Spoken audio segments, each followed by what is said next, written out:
So the Oculus Quest and Rift S are finally released, but I can't help but have this nagging feeling about both of these devices. The Oculus Quest is an amazing device that brings VR anywhere, and I mean anywhere, which is awesome. Plus it comes at a pretty great price, and I know it's doing great things to bring VR to more and more people. Then there's the Rift S, the successor to the Oculus Rift. Now, this headset has actually been growing on me. When it was first announced, I wasn't a huge fan, but now that I have it and have used it, I'm glad I've upgraded my old CV1 to the Rift S, and games look better than ever. But I have to ask, why the hell are these devices not the same product? Okay, before the hate floods in, let me explain. The Rift S suffers from poor build quality, and given my previous experiences with Lenovo, I think I know why. And the Quest, while an awesome standalone headset, lacks one of the main features I see asked for more than anything else, a tethered option to play PC VR games, but has a great resolution and pretty good build quality. So I'm going to use my imagination here and think up what I think the Oculus Quest and Rift S should have been,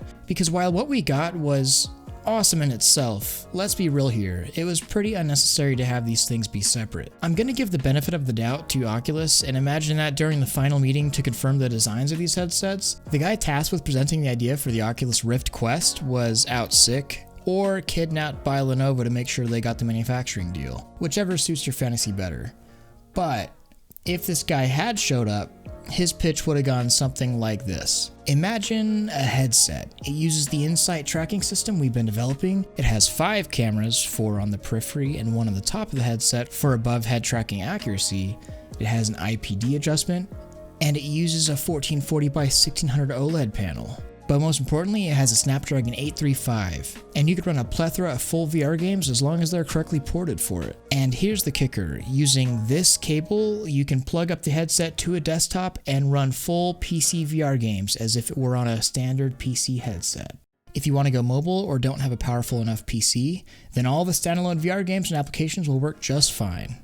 But instead we have this, and this. 2 headsets that could do the same job if they were a single one. It seems it's merely a choice by Oculus at this point to not offer a tethered option for the Quest.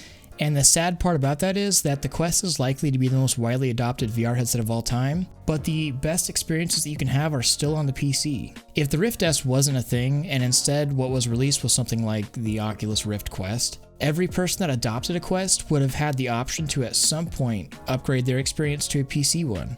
Look, I love both of these headsets. This isn't a bash on either one, but I think it's worth having a conversation about what these headsets could have been, or more constructive to the VR industry, what we want out of our next headsets. Imagine a world where PC VR and standalone VR became closer than ever. And for the same buy-in cost for HMD, you have the option to do both. As long as there are no sacrifices and the needs of the consumers are met on both sides of the table, it's a win-win for everybody. So thanks guys. Do you like this style of video? I'm just trying out different things that I'm interested in, so make sure to let me know if you want more videos in this format.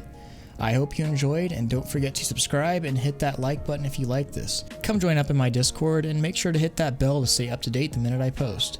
Thanks again, Thrill out.